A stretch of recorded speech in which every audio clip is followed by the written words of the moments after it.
అందుకనే దీన్ని నరసింహ చతుర్దశి అని కూడా అంటారు అన్నమాట.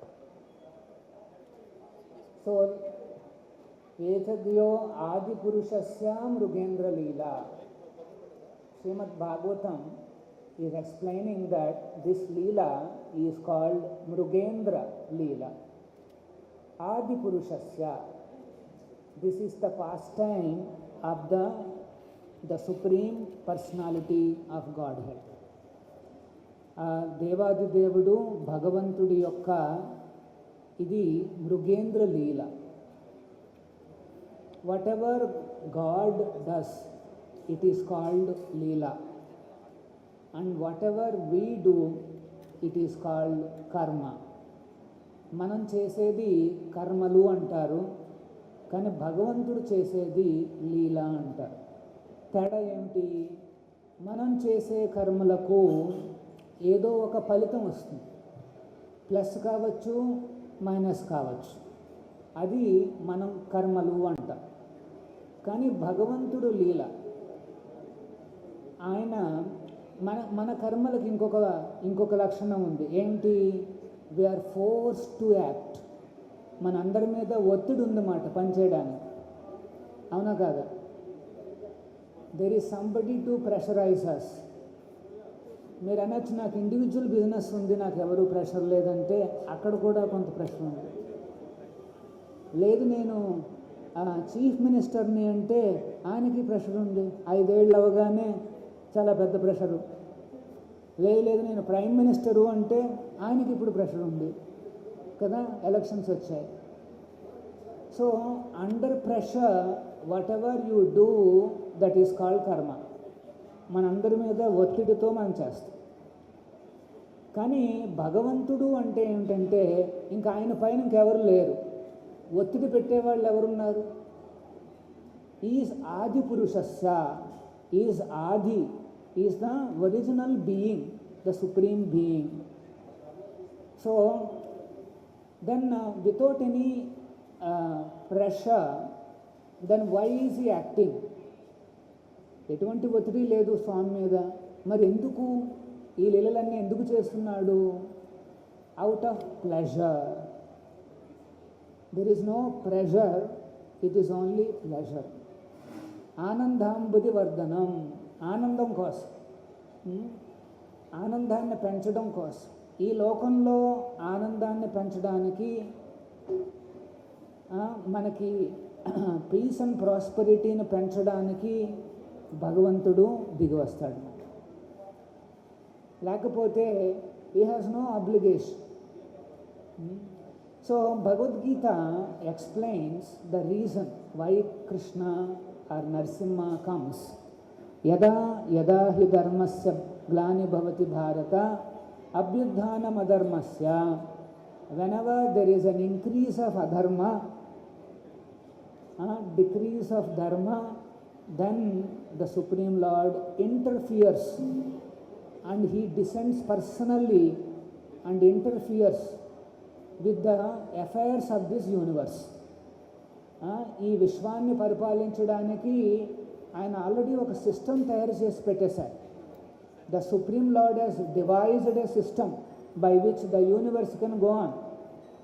ఏమిటా సిస్టము? 3 కోటి దేవతలు. He has appointed 3 crore devatas. They are ready to manage. Out of love for the supreme lord, they are all happily they are managing. Then why is that lord is coming? 3 కోట్ల దేవతలు ఉన్నారు, అయినప్పటికీ భగవంతుడు ఎందుకు వస్తున్నాడు అంటే, ఇక్కడ నరసింహ అవతారంలో మెయిన్గా ఎందుకు వచ్చాడు అంటే ప్రహ్లాదుడి కోసం. నా కోసం ఇంత కష్టపడుతున్న నా భక్తుడు ప్రహ్లాదుడు వయసు అంతా జస్ట్ 5 ఏళ్ళు మాత్రమే, అంటే ఫస్ట్ స్టాండర్డ్ మన క్యాలిక్యులేషన్స్ చెప్పాలి అంటే. సో ఆ ప్రహ్లాదుడి కోసం నరసింహ అవతరిస్తాడు. ప్రహ్లాదుడు ఆ తండ్రి హిరణ్యకశిపు ఒక రాక్షస రాజు మాట, వెరీ క్రూయల్ కింగ్. సో బాగా తపస్సులు చేసి బ్రహ్మదేవుని నుండి వరాలు పొందాడు. Who is Brahma? Is the first దేవత. So I was mentioning, in this world, if you want to progress, tapas is compulsory. ఈ ప్రపంచంలో పెరగాలి అంటే తపస్సు ఖచ్చితంగా చేయాలి. తపస్సు అంటే ఏంటంటే voluntary inconvenience to body and mind. తపస్సు అంటే అర్థం ఏంటంటే వాలంటరీగా, అంటే కావాలని మనం శరీరానికి మనస్సుకి కాస్త కష్టం తీసుకురావడం అన్నమాట. ఉదాహరణకి ఈ రోజున నరసింహ జయంతి, భక్తులందరూ ఏం చేస్తారు, అవతరించిన గడియల వరకు ఉపవాసం చేస్తారు. నా ఉపవాసం అంటే ఏమిటి, అది కష్టం, అవునా? శరీరానికి కష్టం, మనస్సుకి కష్టం. ఉపవాసం చేస్తున్నప్పుడు ఏదైనా ఒక స్వీట్ షాప్ నుండి ముందుకు పోయామనుకోండి, మనస్సుకు చాలా కష్టంగా ఉంటుంది. ఎందుకంటే అవన్నీ చూసి మరీ ఆపుకోవాలి మనం. సో దీన్ని తపస్సు అంటారు అన్నమాట. సో హిరణ్యకశిపు ఏ రకమైన తపస్సు చేశాడయ్యా అంటే, ఆ శక్తికి there is a fire in the universe, అది మాట. రాక్షసులు చేసే తపస్సు వల్ల the world will only burn. ఈ ప్రపంచము ఇంకాస్త బర్నింగ్లోకి వెళ్ళిపోతుంది అన్నమాట రాక్షసులు తపస్సులు చేస్తే. డివోటీస్ తపస్సులు చేస్తే ఇలా చక్కగా 7 వరకు ఏమీ తినకుండా చక్కగా ప్రాక్టీస్ చేశారు, చాలా మంచిది మాట. చూసారా? So this is the difference between the demons austerities and the devotees austerities. భక్తుల యొక్క తపస్సు అనేది చాలా శుభకరం అన్నమాట. మరి బ్రహ్మదేవుడు ప్రత్యక్షం అవుతాడు. నాయన నీకేం కావాలి కోరుకో అంటాడు.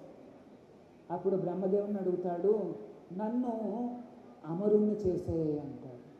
ఎటువంటి చావు లేకుండా నాకు వరాన్ని ప్రసాదించు అంటాడు. బ్రహ్మదేవుడు అంటాడు, నాకు కూడా చావు తప్పదు నాయన, నేను 100 ఏళ్లలో నేను చనిపోవాలి. కానీ సో బ్రహ్మదేవుడి యొక్క ఒక రోజు చాలా పెద్దది, మనకి ఒక రోజు ఆయనతో కంపేర్ చేస్తే చాలా చిన్నది. సహస్ర యుగ పర్యంతం అహర్ యద్ బ్రహ్మణో విదుహు. భగవద్గీతలో బ్రహ్మదేవుడి యొక్క ఒక రోజు గురించి చెప్పబడింది. ఏమిటా రోజు? అందులో సహస్ర యుగ పర్యంతం 1000 మహాయుగాస్ విల్ గో బై. అంటే ఒక్క రోజులో 1000 సైకిల్స్, యుగా సైకిల్స్ నడుస్తాయంట. ఏంటి యుగా సైకిల్ అంటే? ఒక యుగం, మహాయుగము అంటే సత్యయుగ, Treta, Dwapara and Kali. According to Vedic science, time is cyclical, it is not horizontal and going on and on and on, no. So ఈ సత్యయుగం అనేది ఆ యుగంలోనే నరసింహ అవతారం జరిగిందన్నమాట. సో అట్లా ఒక 1000 మహాయుగాస్ నడిస్తే బ్రహ్మదేవుడికి 12 గంటలు. Now you will be surprised. అన్ని యుగాలు నడిస్తే ఆయనకి జస్ట్ 12 గంటలు. మళ్ళీ ఇంకొక 12 గంటలు ఆయనకు రాత్రి, నెక్స్ట్ మార్నింగ్ ఇగైన్. సో ఆయనకు కూడా పగలు రాత్రులు ఉన్నాయి, కాకపోతే his day is extremely long. మనకు ఆశ్చర్యం వేస్తుంది మాట, ఇదంతా నమ్మశక్యంగా లేదే అనేసి. ఇప్పుడు సమ్మర్ కాగానే వర్షాకాలం వస్తుంది. వర్షాకాలం వచ్చినప్పుడు రాత్రిపూట మనం చూస్తాం, ఈ స్ట్రీట్ ల్యాంప్స్ ఉంటాయి కదా, దాని చుట్టూతో కొన్ని పురుగులు గుంగు గుంగు గుంగు అని తిరుగుతూనే ఉంటాయి. అవి మొత్తం రాత్రంతా తిరిగి దాని చుట్టూతో తిరుగుతూ మార్నింగ్ కల్లా చనిపోతాయి. వీటిని ఏమంటారు అంటే దీవాలి పోక్రా అంట పేరు మాట, ఆ పురుగుల పేరు. ఏమిటి దీవాలి పోక్రా అంటే? జస్ట్ ఆ ఒక్క రాత్రిలో అది పుట్టడం, పెరగడం, తర్వాత వృద్ధాప్యం అన్నీ జరిగిపోయి, అంటే 100 years మనకి ఎక్స్పీరియన్స్ ఏముంటుందో ఆ 100 years experience it experiences in 1 night. ఒక్క రాత్రిలో మనకి మొత్తం అంత లైఫ్ అంతా పూర్తయిపోయింది అన్నమాట. చూడండి, మన కళ్ళ ముందే ఒక ఎగ్జాంపుల్ ఉందే. మన లైఫ్ ముందు దాని లైఫ్ అంతా కదా. సో అలాగే బ్రహ్మదేవుడి లైఫ్ ముందు మన లైఫ్ అంతా అసలు చాలా తక్కువ. అయినప్పటికీ బ్రహ్మదేవుడు ఏమన్నాడు అంటే, నాయన నీకు అమరత్వాన్ని నేను ప్రసాదించలేను, ఎందుకంటే నాకే సాధ్యం కాదు కనుక వేరే వరాలు కోరుకో అంటే, అప్పుడు హిరణ్యకశిపు ఏమనుకున్నాడు, ఏ రకంగా మృత్యువు నా దగ్గరకు వస్తుందో అని లెక్కలు వేసుకుని అవన్నీ రాకూడదు అనేసి వరాన్ని కోరుకుంటాడు. ఉదాహరణకు ఒక జంతువు నన్ను చంపకూడదు, ఒక మనిషి నన్ను చంపకూడదు అంటారు. ఇంకోటి ఏంటంటే ఏ ఆయుధము నన్ను చంపకూడదు, ఇంటి లోపల చావకూడదు, బయట చావకూడదు. అట్లాగా చాలా రకాలుగా చాలా తెలివిగా అమరత్వాన్ని పొందడానికి ప్లాన్ వేసి బ్రహ్మదేవుడి నుండి ఆ వరాలన్నీ పొందేస్తాడు అన్నమాట. అవగానే వెంటనే demons will become very proud and arrogant when they get power. Power వస్తే ఇంక వాడిని పట్టుకోలేమన్నమాట. సో ఫస్ట్ థింగ్ ఏం చేశాడంటే, ఈ దేవతలందరినీ కూడా వాళ్ళ సీట్ల నుండి తోసేశాడు, తరిమేసి ఆయన కూర్చున్నాడు. ఇంద్రుడి యొక్క పదవిలో హిరణ్యకశిపు కూర్చున్నాడు. అంటే దీని అర్థం ఏమిటంటే, స్వర్గలోకానికి వెళ్ళాలి అని చాలామంది చాలా మతస్థులు తహతహలాడుతుంటారు. అక్కడికి వెళ్ళినా సరే నాయన ఆ సీటు గ్యారంటీ లేదు, ఇక్కడ 5 ఏళ్ళకి గ్యారంటీ అంతే, అది కూడా చెప్పలేము. మధ్యలో ఏమన్నా పొలిటికల్గా ఏమన్నా అడ్డిట్ అయితే అది కూడా ఉండదు. అక్కడ కూడా ఏం గ్యారంటీలు లేవు.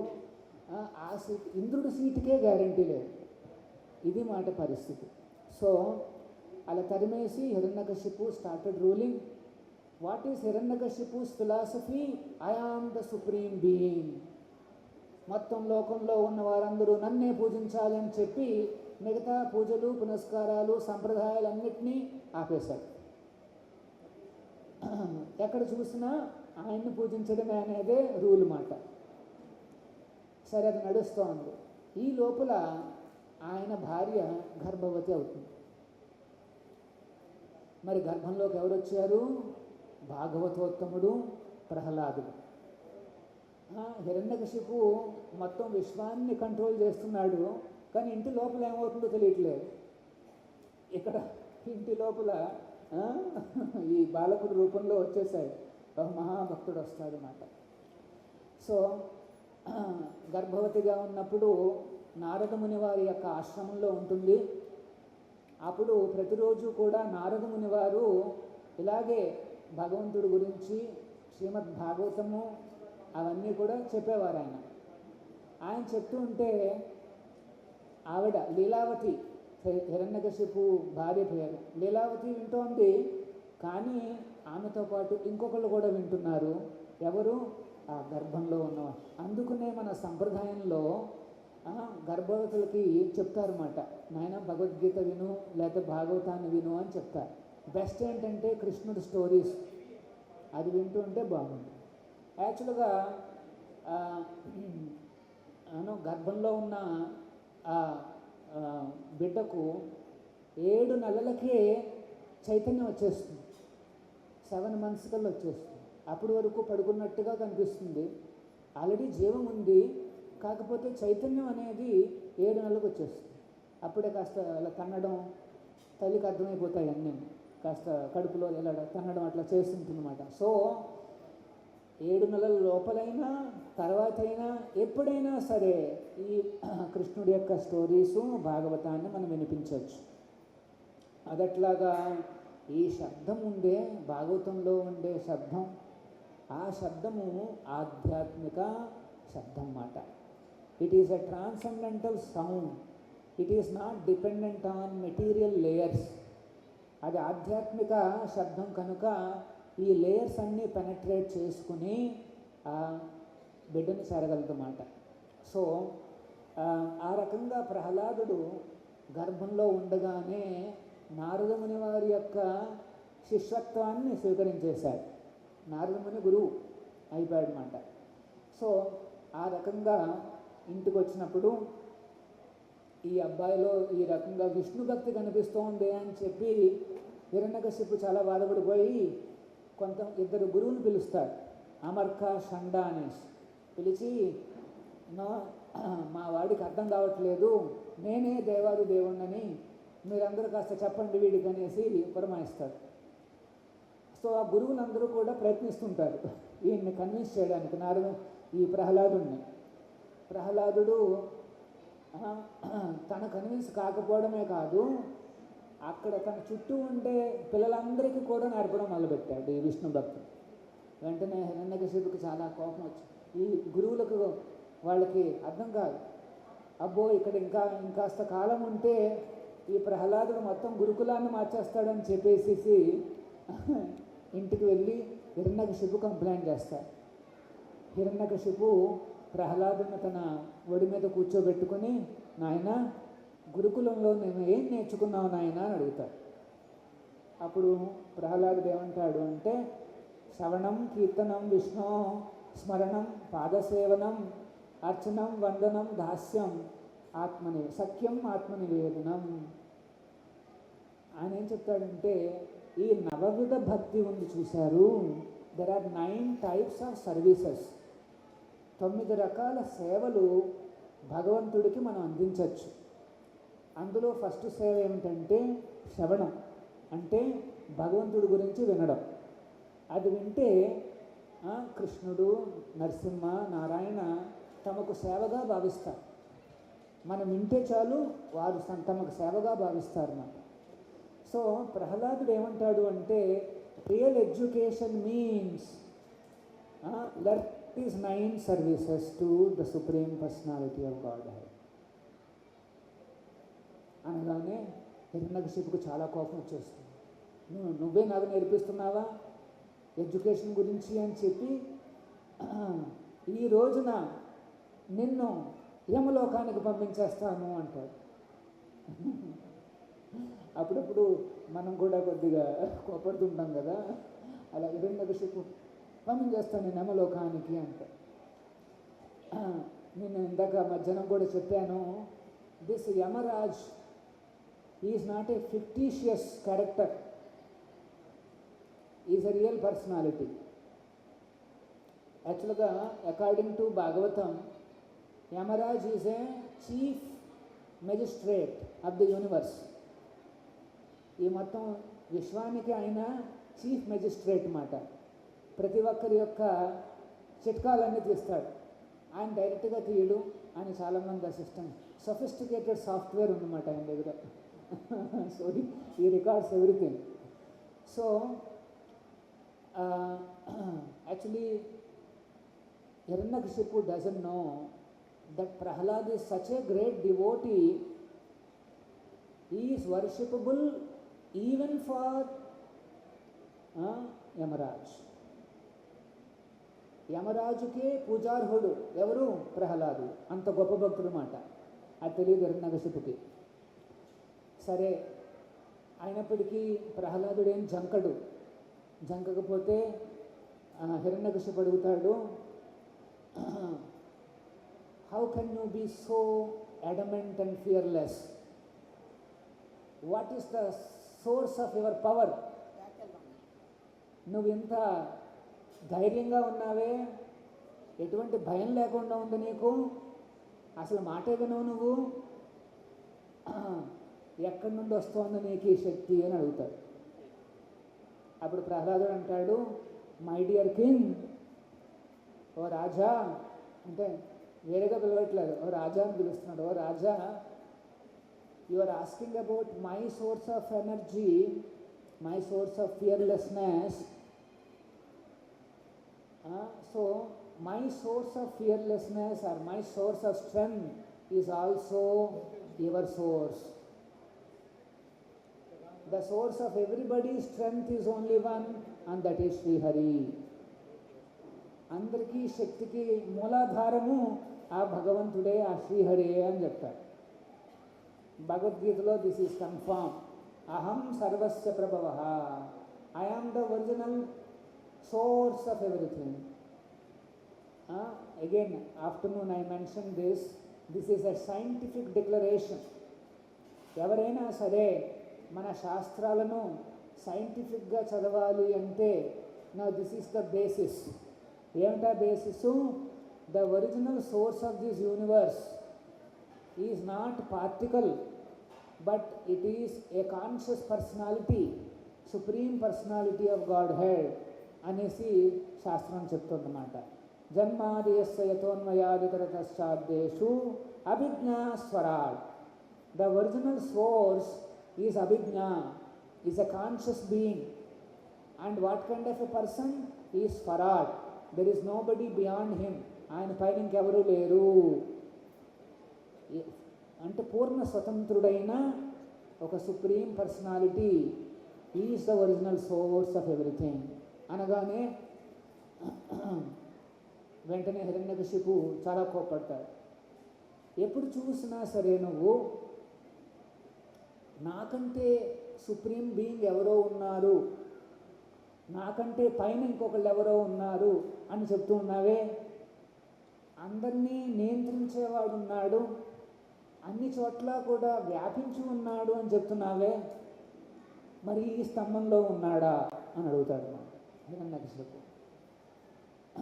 సో వెంటనే ప్రహ్లాదుడు ఇందుకలడు అందుకలడని ఏంటది తెలుగు సాంగ్ ఉంది కదా, ఎంతెంత వెతికినా అంతంతే కలడు అంటాడు. అనగానే ఇంక హిరణ్యకశిపు కోపంగా తన సింహాసనం నుండి దిగి ఒక్క పిడిగుద్దు గుద్దుతాడు అనమాట. స్తంభాన్ని అట్లా కొట్టగానే ఫస్ట్ ఒక భయానకమైన శబ్దం వస్తుందన్నమాట, భగవంతుడి యొక్క హుంకారం. అది రాగానే వాడి యొక్క శాన్ అంతా కూడా ఆల్రెడీ డేలా పడిపోతుంది. అయ్యో ఎవరో గొప్ప శత్రువు వచ్చాడు అనేసి. Then from that pillar appears the divine transcendental form of Shri Narasimha, of man and of lion. So ఆ స్తంభం నుండి ఆ భగవంతుడు అలా వస్తాడనమాట. అర్ధ రూపం ఏంటంటే మానవ రూపం, ఇంకొక అర్ధ రూపము లయన్. అందుకనే దీన్ని మృగేంద్ర లీల, మృగ ఇంద్ర అంటే లయన్, మృగేంద్ర లీల. సో ఆ రకంగా చూడగానే హిరణ్యకశిపు ఆశ్చర్యపోతాడు. చూసి ప్రహ్లాదుణ్ణి మెచ్చుకుంటాడు. ఈ రోజున నేను ఎంతో కాలంగా వెతుకుతున్న ఈ శ్రీహరి దొరికిపోయాడు నాకు, నేను ఇప్పుడు తన అంతం చూస్తాను అంటాడు. వాడికి తెలియదు భగవంతుడికి అసలు చావు లేదు. ఇంకొక విషయం ఏమిటంటే మనకెవరికి చావు లేదు. అరే అదెట్లా, ప్రతిరోజు చూస్తున్నాం చాలామంది చనిపోతున్నారు కదా అంటే, భగవద్గీత ఏమంటుంది అంటే దేహినోస్మినదా దేహే కౌమారం యవ్వనం జరా తథా దేహాంతర ప్రాప్తి ధీరస్తత్ర నముహ్యతి. అర్జున, మనం అందరం కూడా ఆత్మస్వరూపులం, చావు పుట్టుకలు లేని వాళ్ళము. మరి ఈ మృత్యు అనేది దేనికి? ఈ శరీరానికి మాత్రమే. శరీరం లోపల ఆత్మస్వరూపుడైన మనకు ఈ చావు పుట్టుకలు లేవు అంటాడు. అబ్బో, దిస్ ఈస్ వెరీ ఇంట్రెస్టింగ్. అంటే మనలో ప్రతి ఒక్కరిలో కూడా ఈ చావు పుట్టుకలు అనేవే లేవు. మన ఇన్సైడ్ స్పిరిట్ ఎలా ఉంటుందంటే ఎప్పుడు కూడా నవయవనంలో ఉంటుంది స్పిరిట్. శరీరం వృద్ధాప్యం కావచ్చు, కానీ లోన మాత్రం that spirit is always young. అంతేకాదు ఈ చావు పుట్టుకలు ఏదో మనకు తట్టవు కూడా. మనం మృత్యువుని చూస్తుంటాం చాలా చోట్ల, అయినప్పటికీ మనకు తట్టదు. ఒక రోజున మనకు కూడా వస్తుంది అనేసి తట్టదు అన్నమాట. ఎందుకంటే లోన ఉన్న ఆత్మకు చావంటే తెలీదు. అది మామూలుగా తన పని తను చేసుకుపోతూ ఉంది. శరీరం వచ్చిందంటే ఒకసారి మృత్యు వస్తే ఆత్మ ఇంకొక శరీరం తీసుకుంటుంది. ఎందుకు తీసుకుంటుంది? ఇంకా కోరికలు ఉన్నాయి కనుక. ఈ భౌతిక ప్రపంచంలో కోరికలు ఉన్నంతకాలము మనకి శరీరాలు వస్తూనే ఉంటాయి. You can either enjoy or suffer. That depends on your destiny and karma. This is the law of destiny. Okay, so భగవంతుడికి మృత్యువు లేదు, యాక్చువల్గా మనకి మృత్యువు లేదు. కానీ భగవంతుడి శరీరము ఆల్రెడీ స్పిరిచువల్. మన శరీరం ఏంటంటే భౌతికం, అందుకనే మృత్యు ఉందన్నమాట మనకు. So then there is a fighting between Hiranyakashipu and Narasimha. Now acharyas have analysed this fighting. ఆచార్యులు ఏం చెప్పారు అంటే, భగవంతుడు ఒరిజినల్ సోర్స్ కాబట్టి మన ఎమోషన్స్ అన్నిటికీ కూడా ఈజ్ ద ఒరిజినల్ సోర్స్. మనకు కోపం ఉంది, నరసింహ యువర్ సీయింగ్ కోప ఈజ్ ద యాంగర్ ఉంది ఆయనలో కదా. సో ఈ ఎమోషన్స్ అన్నీ ఎవరి నుండి వస్తున్నాయి? From the original source, and that original source is the conscious being. So ఆ రకంగా ఆయనలో ఫైటింగ్ స్పిరిట్ కూడా ఉంది.